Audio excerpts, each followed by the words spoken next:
শুক্রবার যে কোনো নামাজের পর, যে কোনো নামাজ হতে পারে, আসর হতে পারে, মাগরিব হতে পারে, এশা হতে পারে, জুমা, যে কোনো নামাজের পর মাত্র একটি আমল করে আপনি এক গ্লাস পানিতে ফু দিয়ে যদি ওই পানিটা পান করতে পারেন, ইনশাআল্লাহ অবশ্যই আল্লাহ তাআলা আপনার ওই রোগকে ভালো করে দিবে। সেটা যত বড়ই রোগ হোক না কেন, কিছুদিন এই আমলটা করতে থাকেন, ইনশাল্লাহ এই আমলের বরকতে আল্লাহ আপনার সব রোগ ভালো করে দিবে। আমলটি বিশ্ববিখ্যাত আলেম আশরাফ আলী থানভী রহমতুল্লাহ আলাই তার আমানুল কোরআনের মধ্যে উল্লেখ করেছেন। আমলটি হলো, আপনি শুক্রবার যে নামাজের সময় আমলটা করবেন, ওই নামাজের ওযু করার সময় বিসমিল্লাহ বলে অথবা ওযুর দোয়া যেটাই বলেন বলে ওযু শুরু করবেন। ওযু শেষে আকাশের দিকে তাকিয়ে এভাবে শাহাদাত আঙ্গুলি তুলে কালিমায়ে শাহাদাত পাঠ করবেন।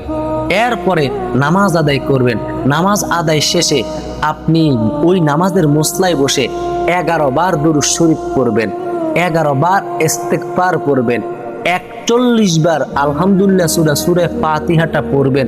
পরে আমি আবার বলছি 11 বার দুরূদ শরীফ, 11 বার আস্তাগফিরুল্লাহ, এরপর 41 বার সূরা ফাতিহা পড়ে পানিতে ফু দিয়ে পানিটা পান করবেন।